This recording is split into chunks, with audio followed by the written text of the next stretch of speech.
para exercícios de adestramento. A Força-Tarefa da Marinha deixou o Rio hoje. São 3 fragatas, 5 contra-torpedeiros, um navio-oficina e um submarino. A Força-Tarefa se dividirá para manobras próximas às cidades de Itajaí e Porto Alegre. Todos estes navios normalmente saem para exercícios com munição de combate e de adestramento. Em caso de necessidade de intervenção, eles estão prontos, precisando apenas de apoio, reabastecimento de combustível, munição e mantimentos. Segundo informações do Serviço de Relações Públicas da Marinha, a viagem desses navios de guerra ao sul não tem qualquer relação com o conflito Argentina-Inglaterra. Para reforçar esta declaração, a Marinha mostra fragatas ancoradas à espera de outros exercícios e o porta-aviões Minas Gerais sendo preparado para uma viagem no mês que vem à Bahia. Enquanto uma força-tarefa saiu aqui do Rio para o sul, uma outra força-tarefa saiu da Bahia para o norte. E esses exercícios duram aproximadamente uma semana. As manobras navais no sul do país foram um dos assuntos de hoje em Brasília, numa longa reunião do Alto Comando da Marinha com o secretário-geral do Itamaraty. O tema central foi o caso das Malvinas, que movimentou os meios militares e diplomáticos da capital. A embaixada argentina divulgou carta do presidente argentino Leopoldo Galtieri ao presidente João Figueiredo. A carta é extensa e o tom é forte. Nela, o presidente argentino não fala em invasão, mas em recuperação das Ilhas Malvinas. Essa foi uma atitude extrema de Galtieri, face à arrogante provocação da Grã-Bretanha em retardar infinitamente a discussão do direito argentino, que é reconhecido pela maioria dos países. Leopoldo Galtieri acusa o governo inglês de irresponsável e critica o bloqueio econômico da CEE sobre os produtos argentinos. E termina dizendo que aceita negociar tudo, menos a soberania sobre as ilhas. No Itamaraty, o chanceler Saraiva Guerreiro discutiu a questão das Malvinas diversas vezes. O embaixador argentino Hugo Caminos veio agradecer ao chanceler a colaboração da Embaixada Brasileira em Londres por ocasião da retirada dos diplomatas argentinos. O embaixador britânico George Harding também veio trazer uma nota explicando a posição do seu governo. Mas a visita que chamou mais a atenção foi a do embaixador do Brasil na Inglaterra, Roberto Campos, que conversou com o ministro Saraiva Guerreiro durante meia hora. Ele embarca hoje para Londres com o ministro Delfim Neto e disse que não recebeu nenhuma instrução especial do governo brasileiro quanto às Malvinas e que nem está retornando hoje por esse motivo. Para ele, a posição do Brasil é uma posição prudente. O Brasil não está negociando nada, mas os contatos que existem são os contatos feitos aqui em Brasília, não em Londres. Enquanto isso, no Ministério da Marinha, o Alto Comando se reuniu extraordinariamente durante 4 horas para examinar a questão das Malvinas. Além do ministro da Marinha e dos 6 almirantes de esquadra que compõem o Alto Comando, estava presente o secretário-geral do Itamaraty, embaixador Baena Soares. Não foi permitida a presença da imprensa, mas sabe-se que a Marinha brasileira quer mostrar aos ingleses e aos argentinos que o Brasil está atento à possibilidade de um conflito armado no Atlântico Sul. E se isso acontecer, a força-tarefa que saiu hoje para lá, além da sua missão de rotina, vai ficar atenta a qualquer ocorrência que possa afetar as costas brasileiras. A Bolívia se oferece para lutar do lado da Argentina na Guerra das Malvinas. A Força Aérea Boliviana colocou hoje à disposição dos argentinos esquadrilhas de caças. O governo boliviano avisou: qualquer ataque à Argentina será considerado uma agressão a toda a América Latina. Peruanos e venezuelanos também estão querendo ajudar os argentinos. Filas de voluntários se apresentaram hoje em Lima e em Caracas. As reações na Europa. A Alemanha condenou hoje a ocupação argentina nas Malvinas e pediu paz. A União Soviética, que já deu a entender que apoia a Argentina, acusou os Estados Unidos de tentarem tomar as Ilhas Malvinas. A situação das Malvinas chegou a um impasse. A Inglaterra e a Argentina estão dispostas a negociar quase tudo, mas nenhum dos dois abre mão da soberania das Malvinas. O bloqueio inglês continua, mas até agora nenhum tiro foi disparado.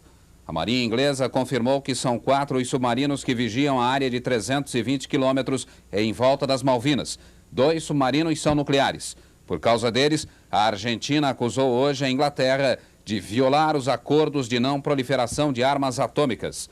Por enquanto, a Marinha Argentina usa apenas aviões aeronavais para detectar os submarinos. Os aviões espalharam boias equipadas com radar na área do bloqueio.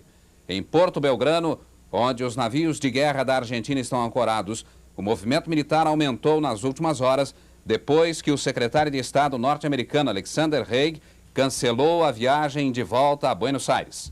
Haig volta para Washington. Em Londres, Antes de partir, ele disse que há novas ideias para uma solução pacífica da crise das Malvinas, mas admitiu que o impasse até agora está tornando tudo mais difícil. De Londres, fala o repórter Fernando Silva Pinto.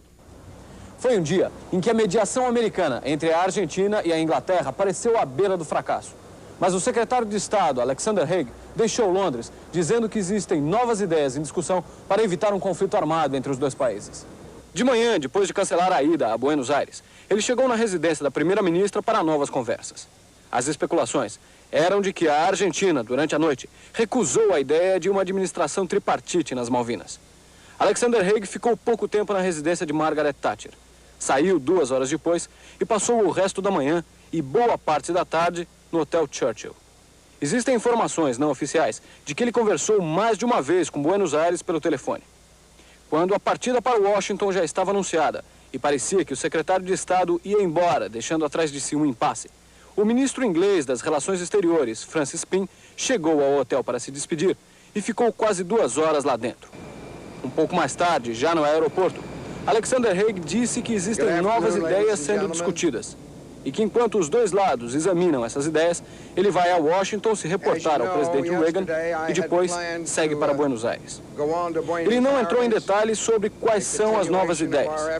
Disse que não está desapontado com o resultado das negociações até agora. E quando foi questionado a respeito de um rumor sobre o fechamento de fronteiras entre Chile e a Argentina e a movimentação de uma frota chilena no Atlântico Sul, ele disse apenas que a situação é muito perigosa, fica cada vez mais perigosa e, por isso, uma solução precisa ser encontrada rapidamente. E frisou, dentro da diretriz da ONU, que pede a retirada das tropas argentinas do arquipélago.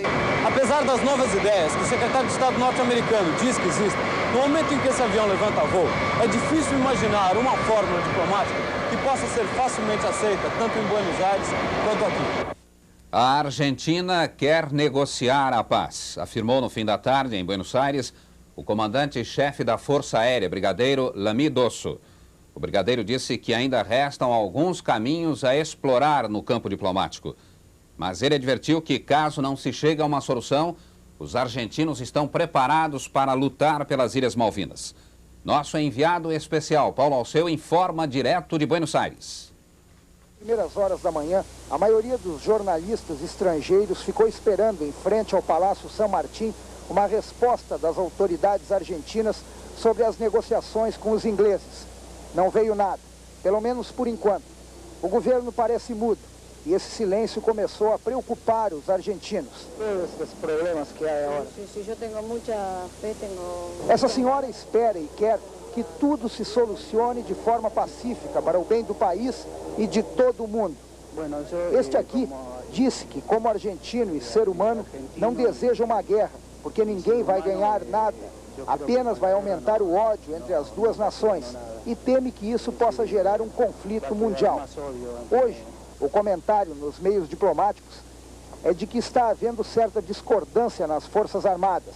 A Marinha parece estar mais inclinada a um acordo, enquanto que a Força Aérea e o Exército se mostram intransigentes. Agora há pouco saiu uma nota aqui do Palácio San Martín que foi encaminhada ao presidente do Conselho de Segurança da ONU. Essa nota diz que a Argentina está disposta a negociar com a Inglaterra, mas diz também que os ingleses se mostram mais interessados num confronto armado e que estão criando muitos obstáculos, não querendo uma solução diplomática.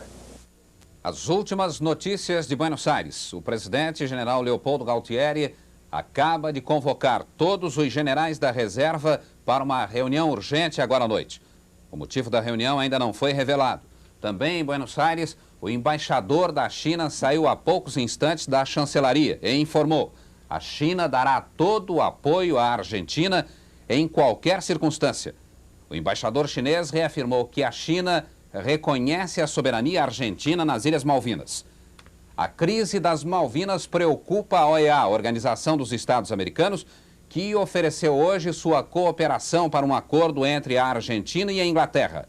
De Washington, fala o repórter Lucas Mendes. Hoje, a OEA se reuniu para debater e votar 2 resoluções. A de Santa Lúcia, considerada favorável à Inglaterra, e a colombiana, considerada favorável à Argentina. A de Santa Lúcia foi recusada por 20 votos contra 8, dividindo a organização entre latino-americanos e caribenhos. Os latinos a favor da Argentina. A proposta colombiana foi aprovada por consenso, ou seja, sem objeções. Cabe-me reiterar a secular posição do governo brasileiro de apoio ao direito argentino sobre as Ilhas Malvinas. Por outro lado, o Brasil sempre favoreceu a solução pacífica das controvérsias. A partir de hoje, a Organização dos Estados Americanos está oferecendo sua cooperação amistosa para resolver a crise entre a Argentina e a Inglaterra. Esta é a primeira vitória diplomática da Argentina. Ela mostra que a Argentina tem apoio na OEA para invocar o Tratado do Rio, pelo qual todos os países da América Latina são obrigados a defendê-la. A questão é saber quando a Argentina vai decidir testar os limites teóricos do Tratado do Rio. Jornal Nacional, Washington. A Inglaterra recusou a trégua de 72 horas proposta pelo Peru para a disputa das Malvinas. A embaixada inglesa em Lima entregou agora há pouco uma nota oficial ao Ministério das Relações Exteriores do Peru. Ela diz apenas que a Inglaterra se reserva o direito de autodefesa de acordo com a Carta das Nações Unidas. Boa noite.